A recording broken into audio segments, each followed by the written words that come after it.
Chicago, 2011. A night so cold the rain felt like needles on skin. Behind La Stella, the most expensive Italian restaurant on the Gold Coast, a 12-year-old girl was digging through garbage, her clothes so thin you could count her ribs through them. When the chef caught her, he didn't call the cops. He grabbed a broom and swung it at her head, screaming, "Get out, you little rat!" She didn't cry, didn't beg, just picked up a piece of bread that had fallen into a dirty puddle and stuffed it into her plastic bag. That's when Callum Ashford stepped out of the shadows, his hands still smelling like gunpowder from a job he'd just finished, a fresh scar running from his temple to his cheekbone, and eyes so gray they looked like winter itself. He was 22, already the most feared man in Chicago's underworld, the one they called the Reaper. He bought her 2 steak dinners from the restaurant, but she wouldn't eat. She said the food was for her sick grandmother. She'd survive on the bread. Something in him cracked, something he didn't know still existed. He pulled out $500, 10 times what she needed for a cart to collect scrap metal, but she pushed his hand away and said, "I don't take charity." For the first time in years, Callum Ashford laughed. "Then consider it an investment," he said. "You're my business partner now, and one day you'll pay me back with very high interest." She took the money, then pulled off a bracelet woven from old rope, the only thing she had left from her dead mother, and pressed it into his scarred palm. "Collateral," she said, "until I pay my debt." He didn't know her parents had been murdered by his greatest enemy. He didn't know she'd watched them die through a closet door when she was 6. He didn't know that 15 years later, she'd return as a billionaire CEO, not just to repay $500, but to save his empire, avenge her family, and become the only woman who'd ever make the Reaper's frozen heart beat again. Her name was Mia Lawson, and this is the story of how a debt between a killer and a starving child turned into the most dangerous love Chicago had ever seen. If you're enjoying this story, smash that like button so more people can find it. Share it with someone who loves a good redemption tale. And don't forget to subscribe so you won't miss what happens next. Because trust me, what Mia does when she finally meets Raymond Cross, the man who murdered her parents, that's when the real blood starts flowing. That same week, Callum Ashford sat in the darkened office on the top floor of Ashford Tower, staring down at the city of Chicago through drifting cigar smoke. The war with Raymond Cross was escalating by the day. The Cross Syndicate had just seized 2 southern shipping routes, killed 4 of Callum's men in a single week, and was slowly pressing into the harbor territory the Ashford family had controlled for 30 years. Callum needed people, not hired guns who only knew how to pull a trigger, but men willing to die for him. Men with nothing left to lose and therefore nothing left to fear. That night, Harrison Webb, the family lawyer, laid a thin dossier from Street Augustine Orphanage on the outskirts of the city across the desk. 2 brothers, Harrison said. Derek Shaw, 18 years old, and Travis Shaw, 16. Their father worked for Cross and was executed by Cross for skimming money. They hate him down to the bone. Callum flipped through the pages, studying the eyes of the boys in the photographs.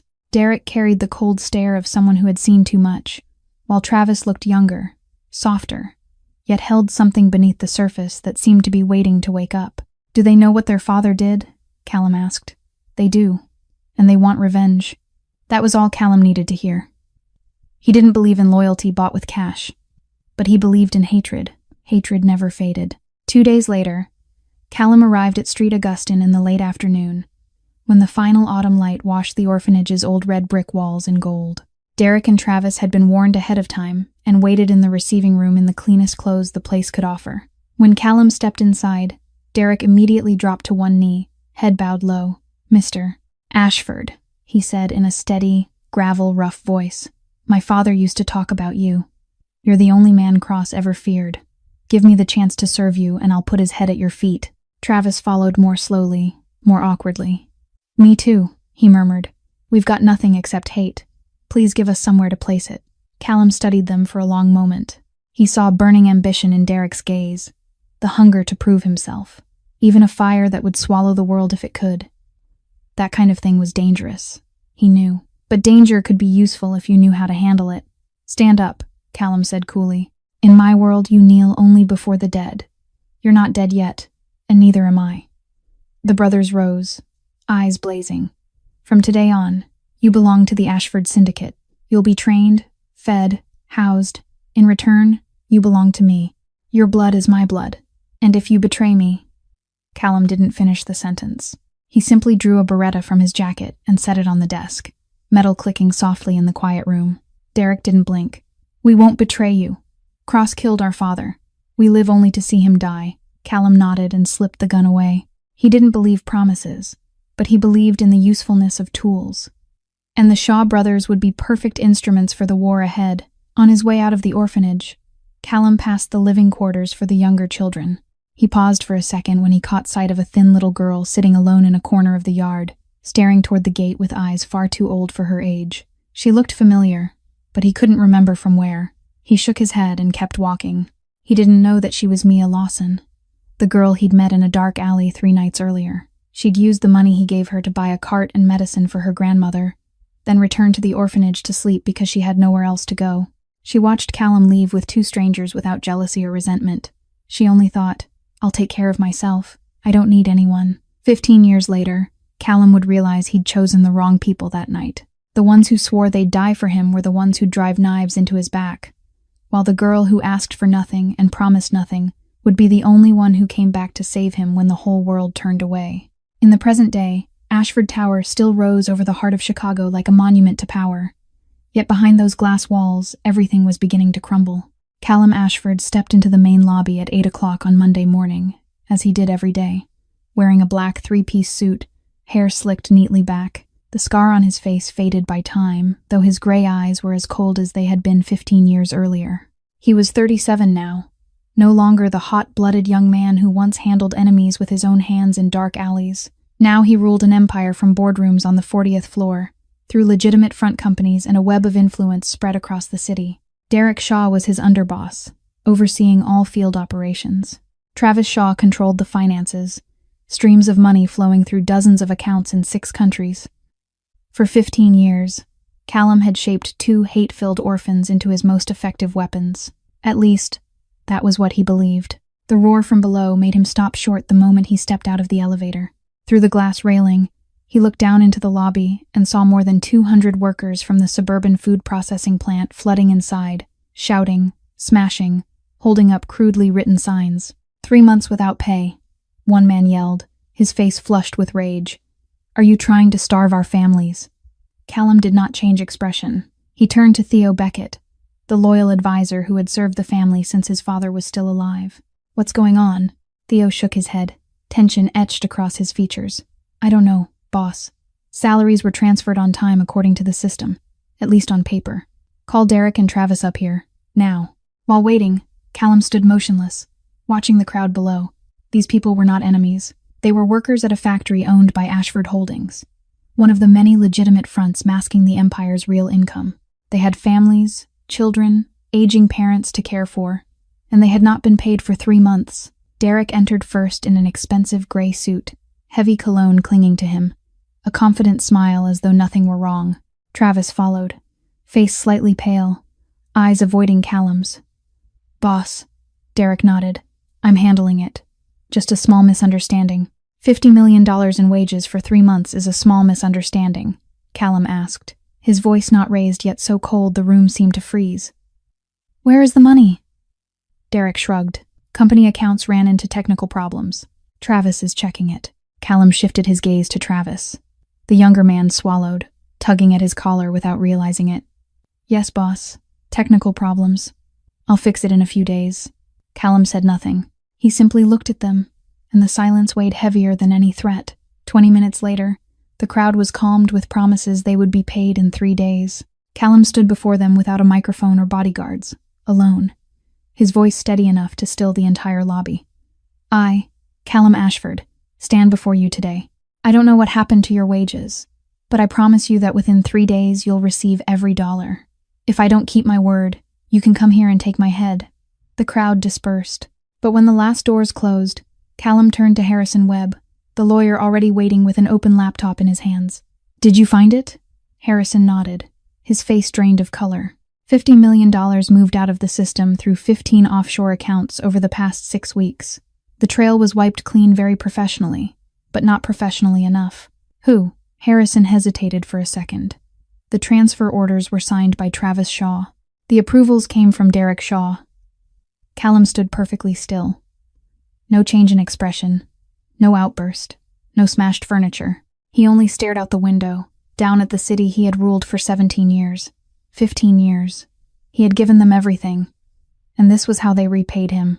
Harrison closed the office door, checked the hallway to make sure no one was standing outside, then turned back toward Callum with the laptop in his hands. The room sank into darkness, lit only by the cold blue glow of the screen reflecting across the faces of the two men.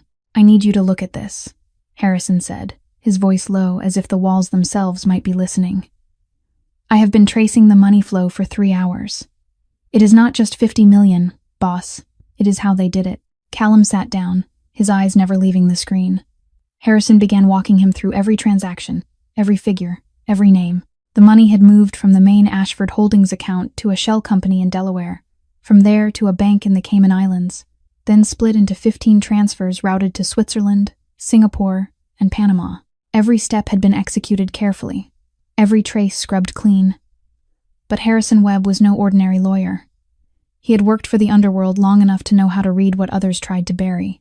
The shell company in Delaware, Harrison pointed at the screen, was registered 4 months ago. The listed owner is a homeless man in Detroit who was almost certainly paid a few $100s to sign paperwork he did not understand. But the contact email on file belongs to a personal account.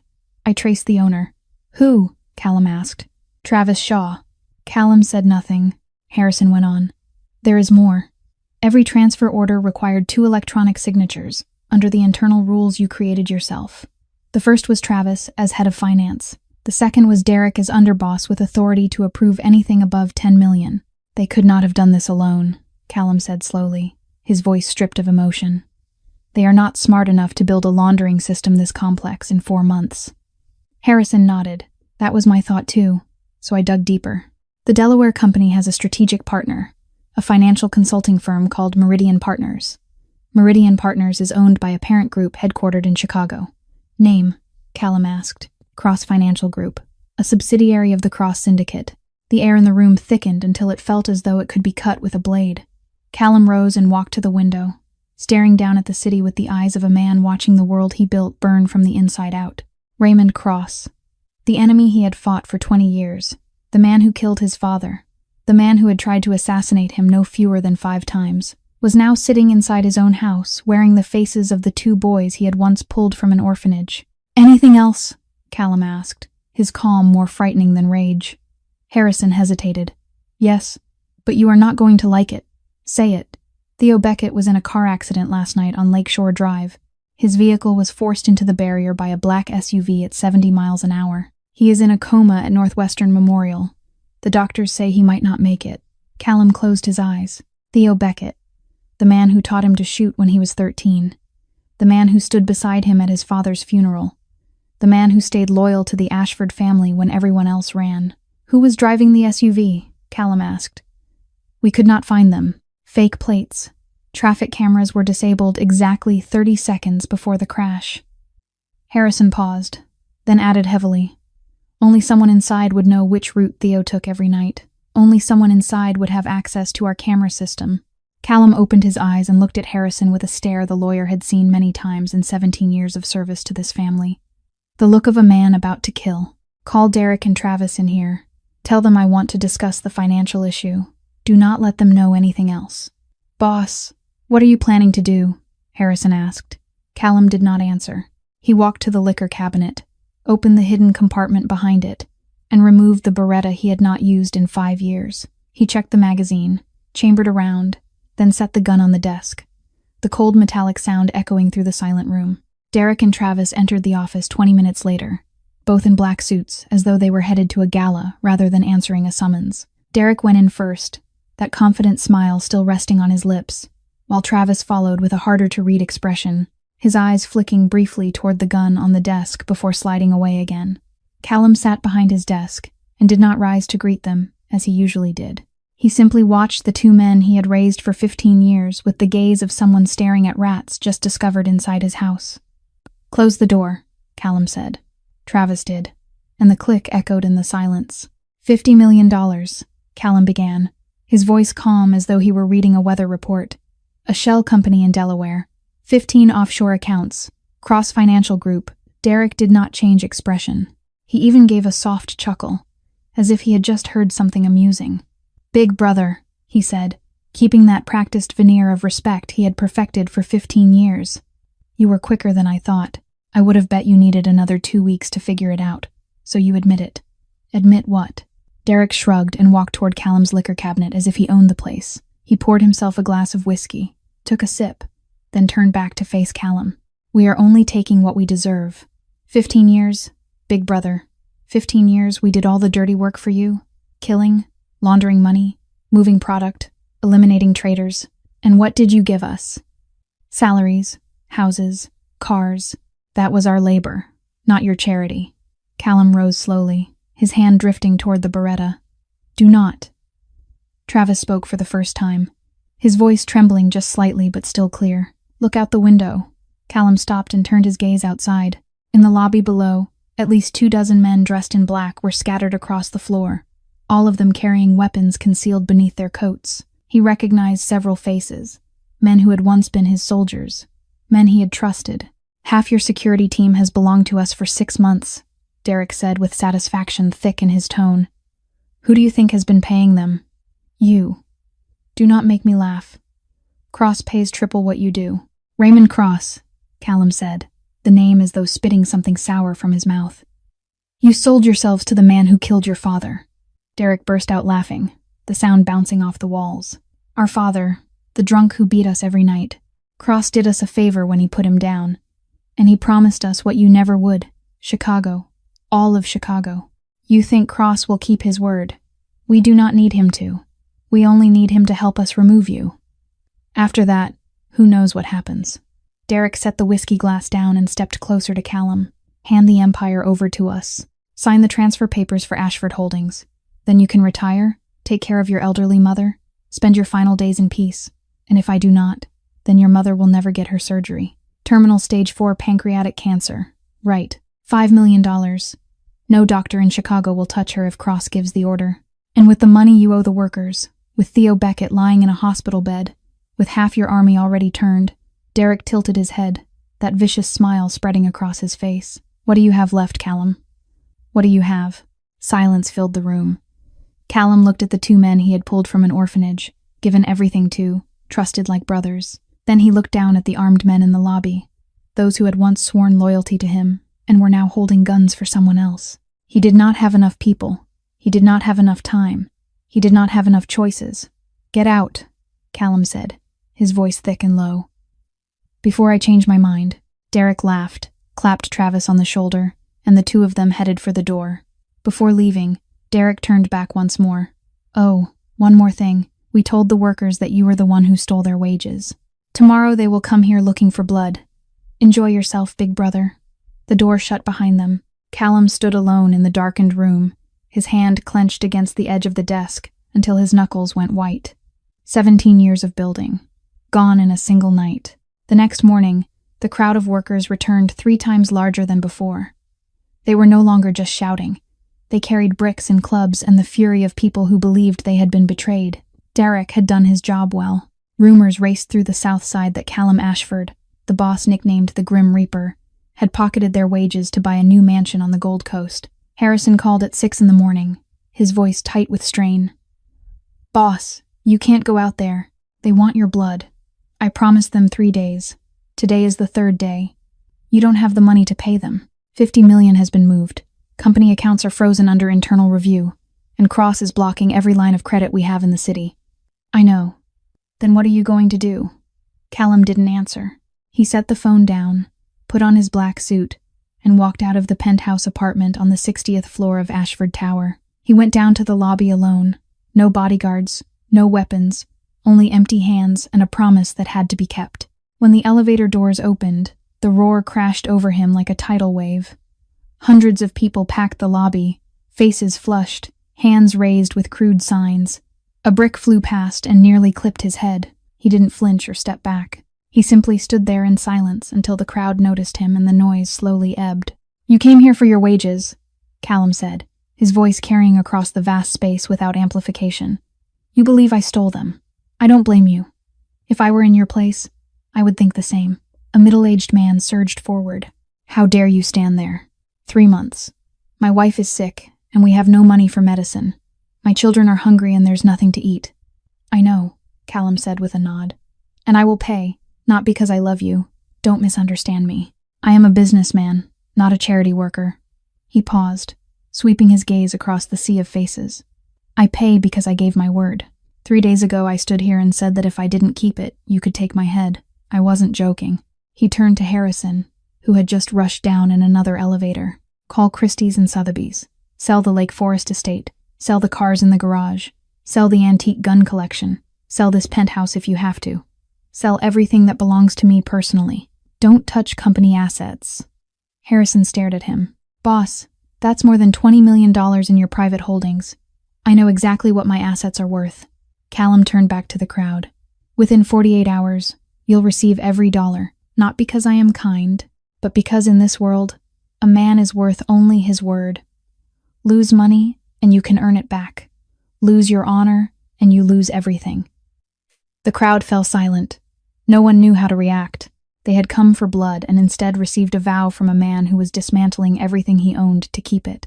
An older man stepped forward, someone Callum recognized as William, the plant foreman who had worked for Ashford Holdings for 20 years. I believe you, William said simply. I have worked for you long enough to know you are not a liar. One by one, the crowd began to disperse, not because they had forgiven him, but because they no longer had a reason to stay. When the lobby finally emptied, Harrison moved closer to Callum and lowered his voice. If we liquidate all your personal assets, you'll have about $25 million, enough to cover the wages. But Eleanor's surgery needs $5 million, and you will be left with nothing. Callum looked through the glass doors at the Chicago sunlight spilling across streets he once ruled. A promise is a promise, he said, even if it costs me everything I have. 2 days after liquidating everything he owned, Callum sat inside his now barren office. The oak desk had been hauled away, the liquor cabinet stripped bare, leaving only a folding chair and a plastic table someone had forgotten behind. Harrison had completed the transfers, and 243 workers received their full wages in their accounts that morning. Callum had kept his promise, but the price was everything he possessed. No home, no cars, no savings. The penthouse now belonged to a Silicon Valley tech billionaire. The antique gun collection had been sold to a collector in Dubai. Only $8 million remained in his personal account. Not enough to run an empire, not enough to pay for his mother's surgery, and certainly not enough to fight Cross. Harrison knocked at 4 p.m. Boss, someone wants to see you. I'm not seeing anyone. She says you will. She mentioned an old debt. 15 years. Callum lifted his head. 15 years. Not many people knew what had happened that long ago. Send her in. The door opened, and Callum saw a woman step inside. She was tall, long black hair pinned neatly at the nape of her neck, wearing a perfectly tailored black suit he guessed cost at least $20,000. Her features were sharp, her dark brown eyes deep as though they hid an ocean of secrets, and the way she walked straight-backed and unhurried spoke of someone accustomed to power. She was beautiful in a cold and dangerous way, like a blade honed to perfection. Callum did not recognize her, yet something about that gaze felt familiar. The way she met his eyes without blinking or looking away or showing fear. Mr. Ashford, she said, her voice low and even, not a tremor in it. I came to repay a debt. She walked to the plastic table and set down a small object. Callum looked and his heart skipped a beat. A braided rope bracelet, faded by time but instantly recognizable. He had carried one just like it inside his jacket for 15 years. You, Mia Lawson, she said, or now, Mia Sterling, Chief Executive Officer of Sterling Tech Industries. Callum stared at her, then at the bracelet, then back at her. The thin girl scavenging in a dark alley that night. The girl who refused charity and handed him her mother's bracelet as collateral. The girl had become the powerful woman standing before him. Sterling Tech, Callum said slowly, the third largest cybersecurity firm on the West Coast, valued at $2 billion last year. $2.4 billion after the latest funding round, Mia corrected, her tone unchanged. I'm not here to tell fairy tales, Mr. Ashford. I'm here for business. She drew a USB drive from her pocket and placed it beside the bracelet. That contains full proof of Derek and Travis Shaw siphoning $50 million out of Ashford Holdings. Bank names, account numbers, transaction dates and times, and most importantly, recorded phone calls between Derek Shaw and Raymond Cross over the past 6 months. Callum did not touch the drive. How did you get this? I run a cybersecurity company. My job is knowing what others want hidden. Why give it to me? Mia tilted her head slightly, as if weighing the answer. Because 15 years ago, you gave me $500 and said it was an investment. You said one day I would pay it back with very high interest. I came to repay it. And what is the interest? Raymond Cross. She spoke the name as though spitting something toxic. You want him dead because he's destroying your empire. I want him dead because 21 years ago he ordered my parents killed. The air thickened. Callum looked at Mia and saw in those deep eyes not sorrow or tears, but something colder and harder and far more dangerous. Hatred cultivated for 2 decades, sharpened into a weapon. What do you want from me? A partnership. You have networks, experience, and every reason to want Cross brought down. I have money, technology, and information. Alone, you can't beat Cross while your empire is collapsing. Alone, I can ruin him financially but can't touch him physically. Together, we can take everything. You trust me that much after 15 years apart. Mia did not smile or shift expression. I don't trust anyone, Mr. Ashford. I only trust aligned interests. And right now, ours match perfectly. She stood and pulled her chair back, ready to leave. That USB is a gift. Whether you agree to work with me or not, it's yours. Consider it part of the debt I'm repaying. She reached the door, then stopped and looked back at him. As for the bracelet, keep it. I don't need it anymore. I have something far more valuable. What? The chance to watch Raymond Cross lose everything. She walked out, leaving Callum alone with the USB drive and the frayed bracelet. He picked it up, feeling the rough rope beneath his calloused fingers. 15 years ago, a starving girl had given him the only thing she owned. Now, a billionaire had given him what he needed most, a way back. Callum called Mia the next morning, not because he trusted her, but because he had no other choice left. They agreed to meet at an abandoned warehouse in the western industrial district of the city, a place with no cameras, no witnesses, and no one who could overhear their conversation. Mia arrived exactly on time, alone, without bodyguards or a driver. She steered a black Tesla into the lot, stepped out in a charcoal gray suit and high heels that Callum guessed cost the equivalent of a factory worker's monthly wage. She carried a slim laptop and a thick folder. "Have you looked at the USB yet?" she asked instead of greeting him. "I have." Harrison confirmed everything is legitimate. "My question is how you got those recorded calls." "I planted someone inside Cross's telecom system 18 months ago. A technician at the phone company, paid well enough to forget what he was doing. Every call from Raymond Cross's personal number has been recorded and routed to my servers in Seattle." Callum studied her with new eyes. Not admiration, but a recalibration of how dangerous the woman in front of him truly was. "You have been tracking Cross for 18 months. Why?" Mia opened her laptop and turned the screen toward him.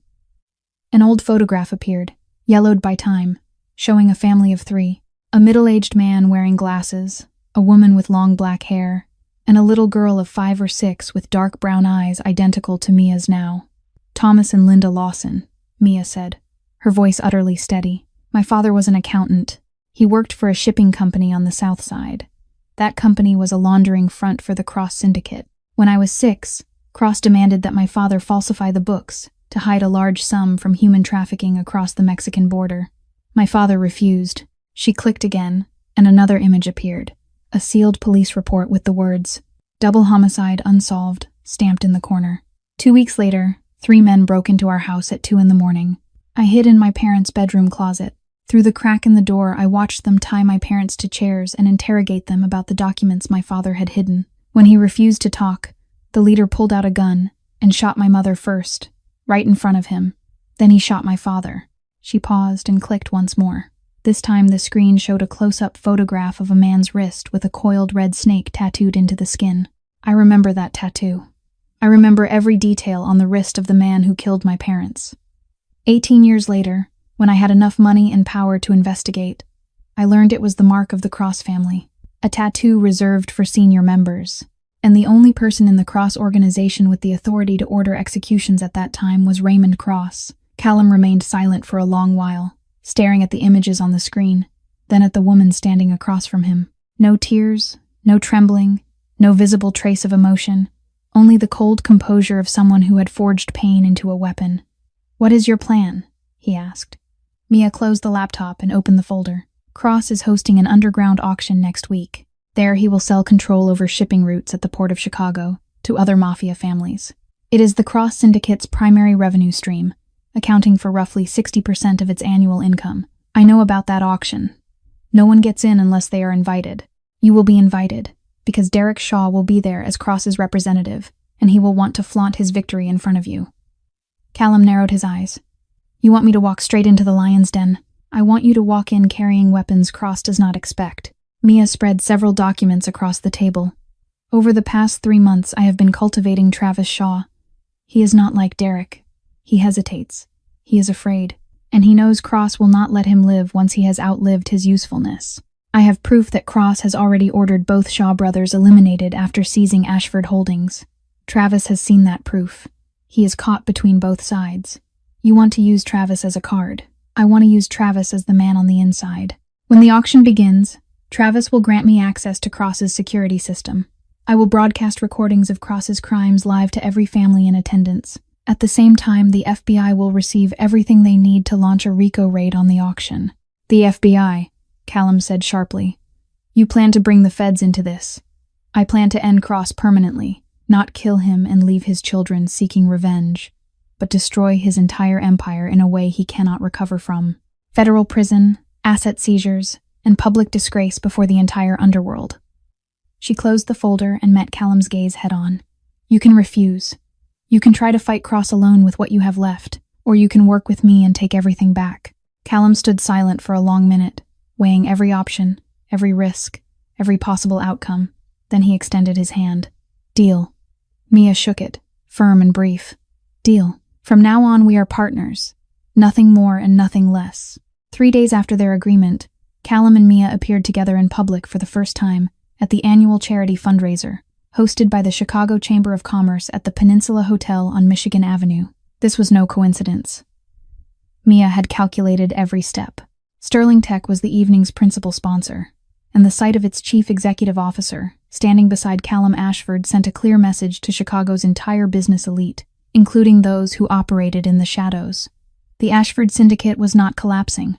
It had found a new ally. Callum wore a black 3-piece suit, his hair slicked back, the scar on his face softened beneath the warm golden lights of the ballroom. Mia stood beside him in a floor-length black gown, bare shoulders, her hair cascading over one side, diamond earrings flashing whenever she turned her head. They looked like a power couple, yet anyone paying close attention would notice there was no intimacy between them. No hands intertwined, no lingering glances, only two people standing shoulder to shoulder like twin blades inside the same sheath. Raymond Cross arrived at 8 o'clock, later than most of the guests, as though he wanted the room to wait for him. He was 55, silver hair brushed back, dressed in a dark gray suit with a deep red tie, and beside him walked Natasha Cross, his only daughter, in a tight crimson gown that traced every curve, her lipstick matching the fabric. Natasha was 28, beautiful in a seductive and dangerous way, golden hair spilling over bare shoulders, green eyes sweeping the room like a predator searching for prey. When her gaze landed on Callum, a smile curved across her lips. Raymond spotted Callum and Mia from across the room and showed no surprise, merely inclining his head in a mock greeting before resuming his conversation with a senator nearby. Natasha, however, lacked her father's patience. She peeled away and headed straight for Callum with the confident stride of someone accustomed to crowds parting in her path. Callum, she purred, her voice sweet as honey laced with poison. Long time no see. I hear you have had a bit of trouble lately. Such a shame. She placed her hand on Callum's arm with deliberate intimacy, completely ignoring Mia at his side. The trouble has been handled, Callum replied evenly as he gently withdrew from her touch. This is Mia Sterling, my business partner. Natasha finally turned her attention to Mia, green eyes traveling from head to toe in an undisguised appraisal. Ah, Miss Sterling, I have heard so much about you. The youngest chief executive officer Forbes recognized last year. Very impressive. You seem to come out of nowhere. Mia did not shift expression. I did not come out of nowhere. I simply do not enjoy spectacle, unlike some people, Natasha murmured with a soft laugh, fingers brushing her glossy blonde hair. But I do wonder what a technology executive like you has in common with Callum. He does not strike me as the computer type. He likes results. I deliver results. It is that simple. Natasha tilted her head, the smile still in place, though her eyes cooled several degrees. You should be careful. Miss Sterling. Chicago is not Silicon Valley. Here, players who grow too confident tend to end badly. Mia stepped forward, closing the space between them to only a few inches. She was not taller than Natasha, yet the way she held herself straight-backed, chin lifted, made it feel as though she were looking down at her. I appreciate the concern, Mia said, her tone light but every word sharp as a blade. But I am not new to Chicago. I have simply been here long enough that no one noticed. And the people who fail to notice me usually regret it later. Natasha blinked, the first crack in her composure. She opened her mouth to respond, but Mia had already turned away, resting her hand lightly on Callum's elbow. "We have a meeting with the council in 10 minutes, she said, as if Natasha no longer existed. Callum nodded, and they walked off together, leaving Natasha standing alone in the center of the ballroom with fists clenched and eyes burning with hatred as she watched them go. From across the room, Raymond Cross observed everything with a glacial stare, one hand lifting a whiskey glass to his lips, while the other unconsciously rubbed his right wrist, where a red snake tattoo lay hidden beneath his sleeve.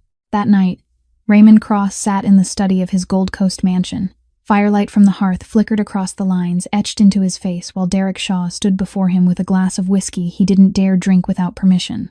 When Cross slowly swirled his own glass and asked where Mia Sterling had come from, Derek answered that Sterling Tech Industries was headquartered in Seattle, founded 9 years earlier, that she'd started as a small cybersecurity startup, taken funding from a West Coast investment fund, and grown into a billion-dollar corporation with a spotless record and no scandals.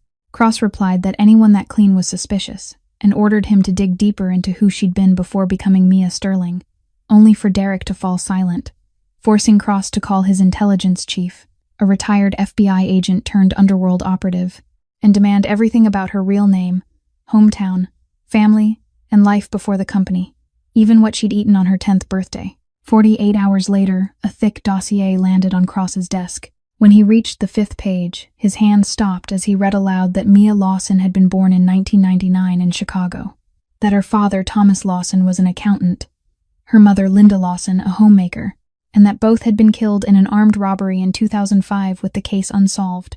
Cross sat motionless as he remembered the accountant who'd refused to falsify records 21 years earlier, the man he'd personally shot in his bedroom, realizing the little girl who'd hidden in the closet had survived, grown into a billionaire, and now stood in front of him. Natasha entered in red silk sleepwear with a wineglass and asked what kept him awake, skimmed the file, and concluded that Mia wasn't just Callum's business partner but had come for revenge.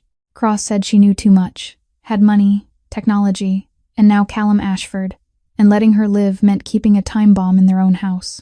When Natasha eagerly offered to make Mia disappear, he cut her off, reminding her that the chief executive officer of a billion-dollar company couldn't vanish without the FBI tearing through Chicago.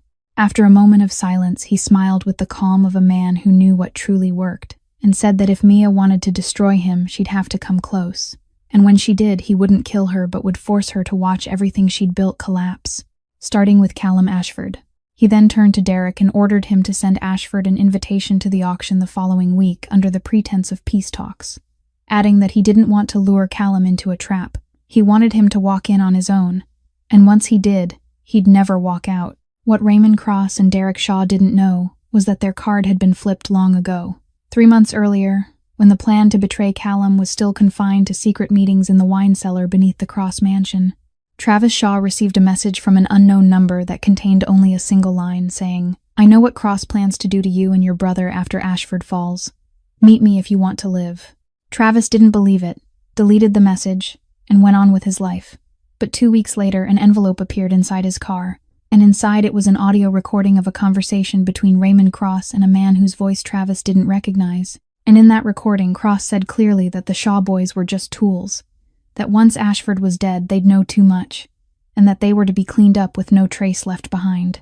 Travis listened to that recording over and over through the night, his hands shaking so badly he couldn't hold his drink, because he'd betrayed Callum after Derek promised they'd become the rulers of Chicago, because he'd trusted his brother when Derek said Cross would keep his word, and now he understood the truth that they were nothing more than expendable pieces on someone else's board. The first meeting between Travis and Mia took place in a small cafe on the outskirts of Evanston, where no one recognized them, and Mia arrived alone, dressed plainly with no makeup, looking more like a college student than a billionaire chief executive, sat across from Travis, placed her phone on the table, and played another recording that was longer and far more detailed, and laid out every step of Cross's plan to eliminate the Shaw brothers once their job was finished. And when it ended, she told him he had two options: to keep believing his brother and Cross and die within 6 months, or to work with her and have a chance to live, which made Travis ask what she wanted from him in a hoarse voice. And she answered that she wanted information. Everything about Derek's and Cross's plans, schedules, locations, and participants, that he'd keep playing the loyal brother while feeding her everything he learned. And when he warned that Derek might discover it, she told him he'd make sure Derek didn't, because if he slipped, not only would he die, but so would any chance of saving him. Travis stared at the young woman for a long time, realizing she wasn't like anyone he'd met in the underworld, not threatening or loud or violent, just cold in the way of someone who'd calculated every move before sitting down at the table. And when he asked why she was helping him when she didn't even know who he was, she tilted her head and replied that she did know exactly who he was, that he was Travis Shaw, 31 years old, raised in St. Augustine Orphanage, until Callum Ashford brought him and his brother into the family, that he handled the finances for the Ashford syndicate, and had just helped move $50 million out of the company on Derek's orders, that he'd done it because he thought it was the only way out from under Callum's shadow, and that he was wrong, which made Travis swallow hard and say she knew too much, to which she answered that it was her job, then stood up and left a phone on the table and told him it could only dial one number and that when he had information he was to call her. When he was in danger, he was to call her. And when it was over, he'd have a chance to start again, not as a traitor, but as someone who'd chosen the right side. And as she reached the door, she turned back once more and warned him not to think about betraying her, because if he did, she wouldn't kill him. She'd send the recording to Derek and let his brother handle it. And Travis knew exactly what Derek did to traitors because he'd seen it many times, never quickly, never cleanly, and never sparing blood. From that night on, Travis Shaw became Mia Sterling's eyes and ears inside enemy territory, and every meeting between Derek and Cross, every plan discussed, every name spoken was reported back to her within 24 hours, while Derek suspected nothing, because he was too consumed by ambition to notice his brother had chosen another path. And when the invitation to the auction was finally sent to Callum Ashford, Travis was the first to tell Mia that it was a trap. The call came at 11 at night, 2 days before the auction. Harrison Webb's voice was panicked as he said he'd been kidnapped and was being held in an old warehouse at Navy Pier. He warned that they wanted Callum to come alone with no weapons and no escort or they'd kill him. Callum knew it could be a trap. Mia had already warned him about the auction invitation, and Harrison being taken right before such a critical moment couldn't be coincidence. But Harrison had worked for the Ashford family for 20 years, back when Callum's father was still alive. And if there was even a 1% chance the man was truly in danger, Callum couldn't abandon him. He called Mia before leaving and told her he had to go. She replied that it was a trap and he knew it. He answered that he did, but if Harrison died because he didn't show up, he'd never forgive himself. There was a long silence on the line before Mia said she'd have people nearby and would move in if she didn't hear from him within an hour.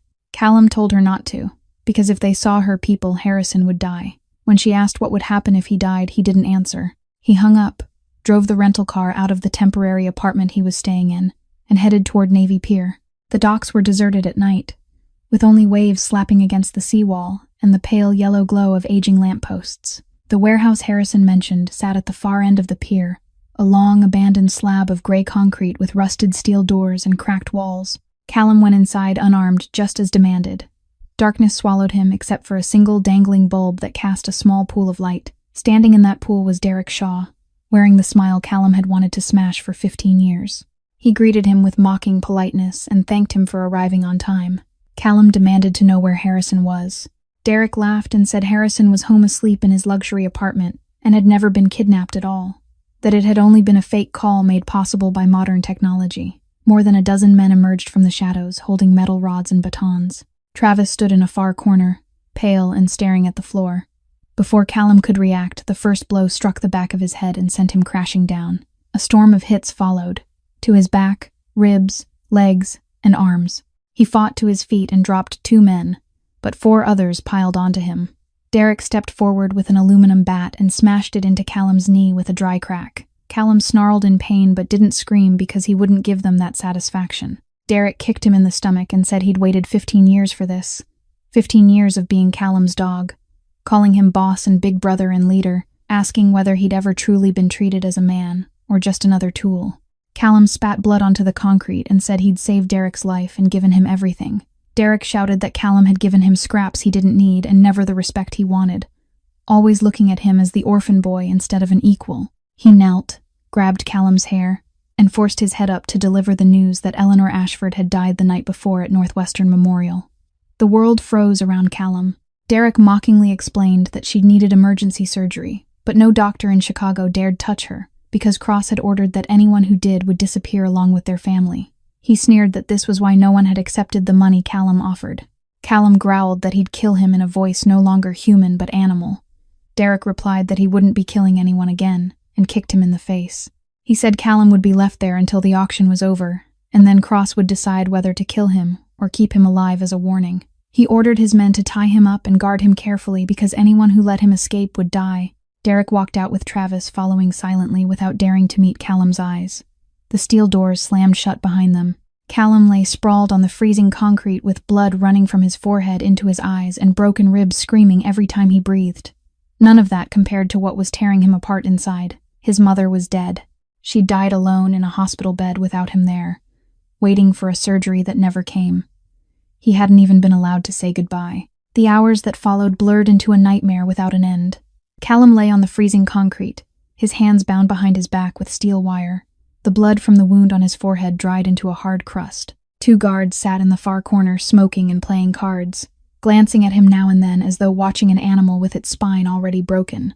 Through a shattered window high above, Callum could see a slice of the Chicago night sky, a few dim stars struggling against the city's light pollution, and he stared at that patch of darkness without blinking or moving, like a corpse that still breathed. His mother was dead. Derek's words tolled inside his skull like funeral bells, repeating again and again. Eleanor Ashford, the woman who had raised him alone after his father was assassinated, who had taught him how to hold a knife and fork before teaching him how to hold a gun, who had cried when he killed for the first time and still pulled him into her arms and said she loved him, who had waited 70 years to see her son happy, had died alone in a sterile hospital room with tubes and monitors instead of her son's embrace. She had waited for a surgery no one dared perform because of a threat from her child's enemy. She had closed her eyes without Callum there to say goodbye, and he didn't even know what she'd been thinking in those final moments. Had she wondered why he hadn't come? Had she felt abandoned? Had she died disappointed in the only son she'd sacrificed her entire life to raise? Callum wanted to cry. He wanted to scream, to smash his head into the wall, to kill everyone in the warehouse with his bare hands and then hunt down Derek and Cross and tear them apart piece by piece. But nothing came. No tears, no shouting, no fury, only emptiness, like a black hole that had swallowed everything inside him and left nothing but endless void. Maybe this was how a man died while still alive. He remembered the last time he'd seen his mother 3 weeks earlier, when she'd still had enough strength to scold him for skipping meals, telling him he was too thin while her trembling hand gripped his, and she warned him to take care of himself because she wouldn't always be there to look after him. And he'd promised, kissed her forehead, and said he'd return the next day. But that tomorrow never came because the company collapsed into crisis. Workers revolted, Derek and Travis betrayed him, and everything dragged him away from the most important woman in his life. And now she was gone, and he'd have to live with the knowledge that he hadn't been there when she needed him most. In the darkness of the warehouse, Callum Ashford, the man called Chicago's Grim Reaper, who had made the city tremble for 17 years, lay motionless like an abandoned child. He had nothing left, no empire, no fortune, no mother, no one, only a braided rope bracelet in his jacket pocket and a promise from the woman he'd met in a dark alley 15 years earlier. Mia, he whispered into the shadows, his voice raw with blood and thirst. It wasn't a plea for rescue. It was simply the only name that still meant anything in the ashes of his life. At 4 a.m, while darkness still blanketed Navy Pier, the first gunshot cracked outside the warehouse. The 2 guards jerked upright and reached for their weapons. But before they could react, the rusted steel doors were kicked open from the outside.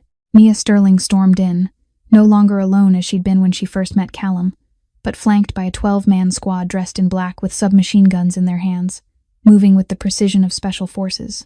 The guards dropped in less than 3 seconds, not dead but shot through legs and shoulders, crippled without being killed. Mia didn't want corpses. She wanted witnesses.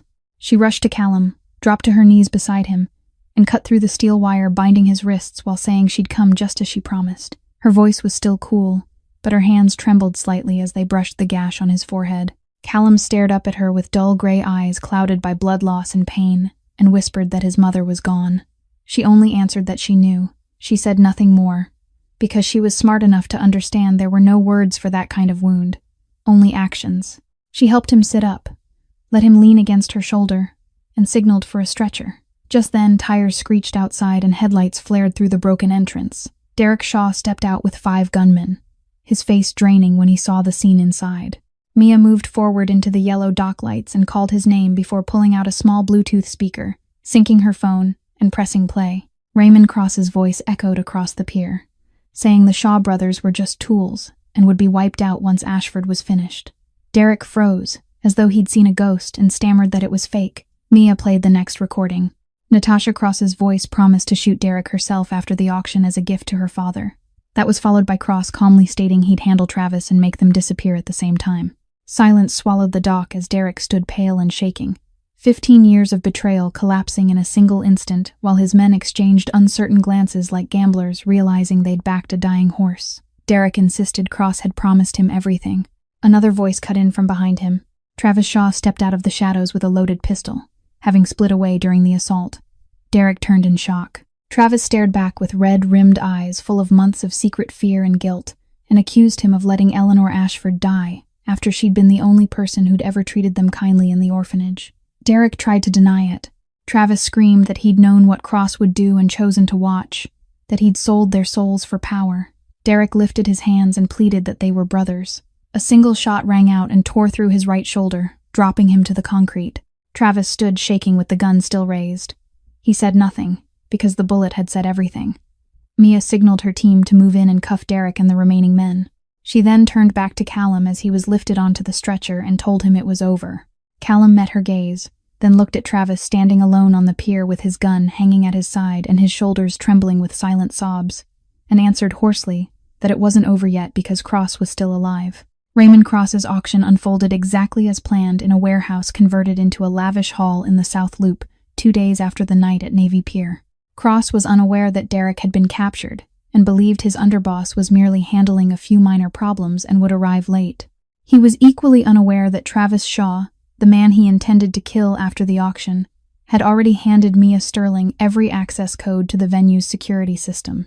The hall was dressed like an elite charity gala, with crystal chandeliers, white draped tables, Dom Perignon flowing freely, and abstract paintings worth millions hanging on the walls. Yet the guests weren't philanthropists or artists. They were emissaries from 12 of the most powerful Midwestern crime families, from Detroit to St. Louis and from Milwaukee to Indianapolis, gathered to buy control of the Chicago port routes, the region's richest criminal artery. Raymond Cross stood on the stage in a dark gray suit with smug confidence, while Natasha lingered beside him in a tight black gown, her green eyes sweeping the room like a hawk choosing prey. He spoke of unifying Chicago under his banner, and scattered applause followed from men who'd come for profit rather than loyalty.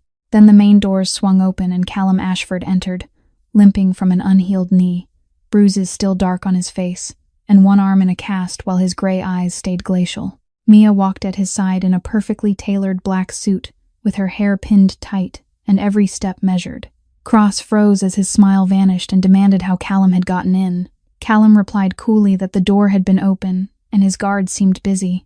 Every screen in the hall lit up, not with Cross Syndicate's emblem, but with footage of Cross in his study, plotting over the phone about taking money from Detroit and later raising prices 5-fold before strangling supply. The Moreno representative leapt up in fury. Another clip followed, showing Cross threatening a federal judge to crush the Kowalski family or be exposed. Guns began to appear beneath jackets as video after video spilled his betrayals and double deals. Chaos erupted. Cross tried to regain control through the microphone, but Mia cut him off without one. She accused him of murdering her parents 21 years earlier for refusing to launder money, of ordering doctors to deny Eleanor Ashford surgery, and of planning to kill both Shaw brothers once they were no longer useful. She stepped within meters of him and named herself Mia Lawson, recounting the night she'd watched him shoot her parents through a closet door and the red serpent tattoo on his wrist. Cross retreated, fear finally surfacing, and insisted he didn't have proof. At that moment, every entrance burst open, and dozens of FBI agents in body armor flooded the hall, shouting for no one to move. Mia told him calmly that she'd sent the Bureau everything that morning. Thousands of hours of recordings and mountains of financial records documenting trafficking, laundering, murder, and racketeering, enough for RICO charges to bury him forever. Cross was tackled and cuffed. Natasha screamed and struggled. Derek was dragged in from a rear door, with his shoulder bandaged, and hatred burning in his eyes. Callum stood amid the turmoil, watching the man who'd destroyed his life hauled across the floor without triumph or relief. Only a hollow stillness. Mia stepped beside him without speaking, shoulder to shoulder, a quiet promise that he wasn't alone anymore. Rain fell throughout the funeral, as though the Chicago sky itself were mourning Eleanor Ashford. Graceland Cemetery lay hushed that afternoon. Only a small cluster of figures gathered around the freshly dug grave, black umbrellas failing to keep out the driving sheets of water. Callum stood beside the coffin, his black suit soaked because he didn't bother with an umbrella, letting rain strike his face, his shoulders, his still healing wounds. He watched the oak casket descend inch by inch, carrying the woman who'd given him life, raised him, and loved him without condition for 37 years. He didn't cry. His tears had run dry on the night in the Navy Pier warehouse, when he'd lain on cold concrete and realized he'd lost everything. Now there was only emptiness, a limitless hollow where his heart had once beaten.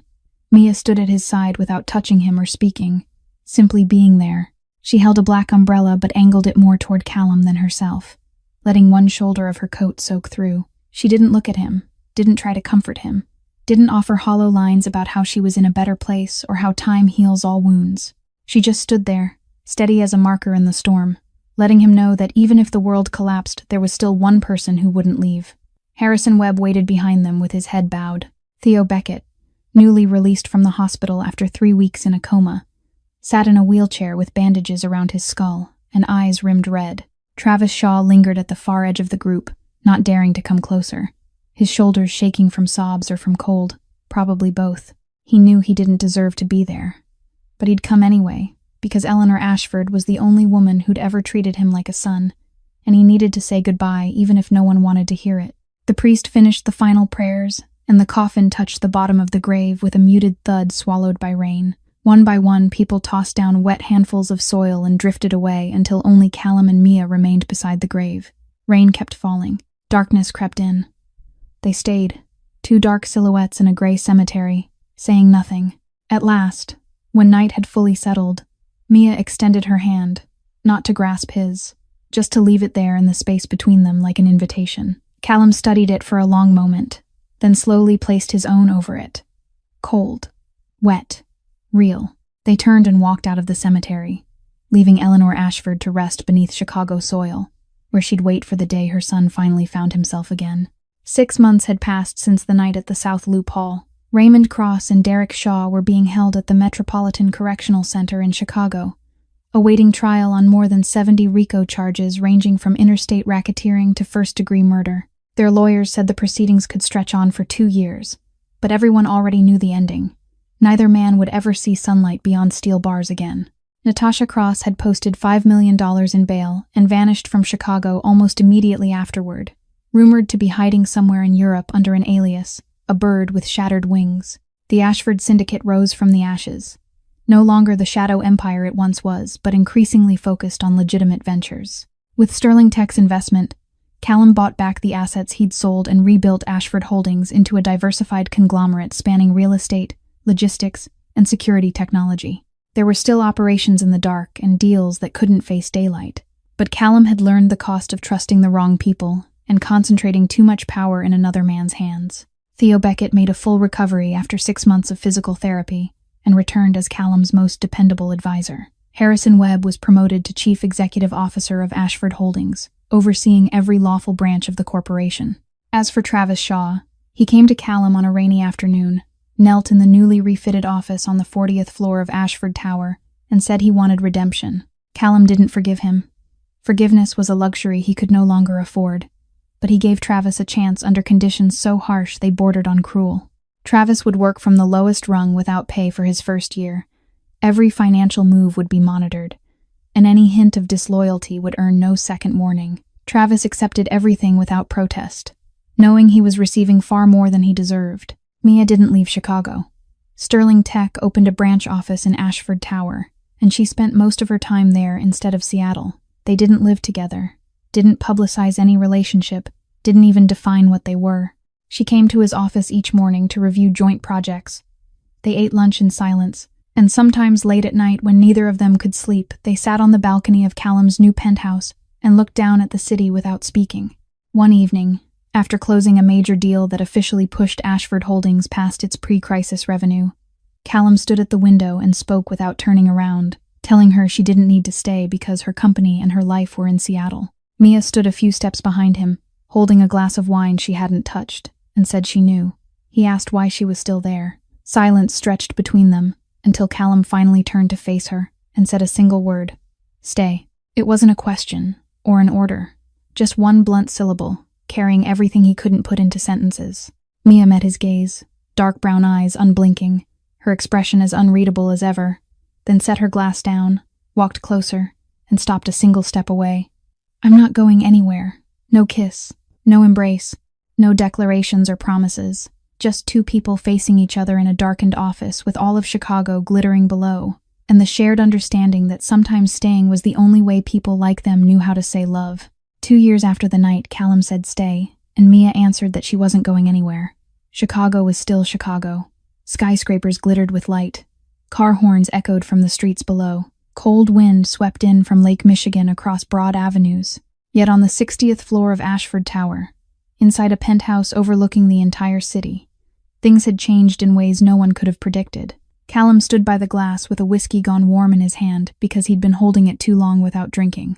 His gaze drifted toward the horizon where night sky met city glow. 39 years old now. The scar on his face had faded. A few silver threads touched his temples, and his gray eyes were no longer ice cold. They were still sharp and watchful, but softened by something guarded and steady, like a flame shielded from the wind. Mia emerged from the bedroom with her black hair loose over her shoulders instead of pinned tight like it had been in their early days. She wore one of Callum's white shirts, far too big for her, the sleeves rolled to her elbows. She stepped beside him without a word and shared the view of the city they'd nearly died protecting and conquering. Callum glanced down at her left hand when she lifted his glass and took a small sip. On her ring finger, the braided rope bracelet from years ago had been shortened and reshaped into a simple ring. The fibers faded with time but firm as the promise it carried. No diamonds, no gold. Just the rope a 12-year-old girl had once given a 22-year-old killer in a dark alley 17 years earlier. There'd been no grand wedding, no press release, no party or guests. Only an afternoon at a suburban notary office, 2 signatures on paper, and a ring made from the last keepsake Mia had of her mother. She'd needed nothing more, and Callum had understood without asking. Travis called. Mia said softly, "The Detroit contract's done. No problems." Callum nodded, because in 2 years Travis had worked relentlessly to repay what he'd destroyed. He'd never be fully forgiven, but he'd proved people could change if they were given a chance and truly wanted it. "Mia," Callum said without turning. Thanks." She didn't ask what for, because she knew. Thanks for coming back, for staying, for not walking away when the world had, for being the light in the darkest stretch of his life. She didn't answer with words. She only rested her head against his shoulder in a small gesture she'd never have made once, and they stood together in silence, 2 people born of shadow who'd found each other's light. Below them, Chicago kept living and breathing, full of people fighting their own fates. And on that 60th floor, 2 survivors who'd lost everything were proving that sometimes, from ashes, something more beautiful could grow. The story of Callum Ashford and Mia Lawson ended here, but the lesson lingered long after. Life isn't always fair, and sometimes the good endure the worst. What matters is how we rise after falling, how we treat others even while hurting, and how we keep promises even when they cost everything. A small act of kindness, like $500 to a starving girl in a dark alley, can circle back and save an entire life 15 years later. What you sow is what you reap, and that law never bends. If this story touched your heart, don't forget to subscribe to our channel so you won't miss daily uploads. Hit like and share this video with people you care about, so they can hear stories like this too. Tell us how you felt about Callum and Mia, whether it reminded you of something in your own life, someone who helped you when you were at your lowest, or a moment when you helped someone without expecting anything back. Leave your thoughts in the comments below, because we always want to hear what's deepest in your hearts.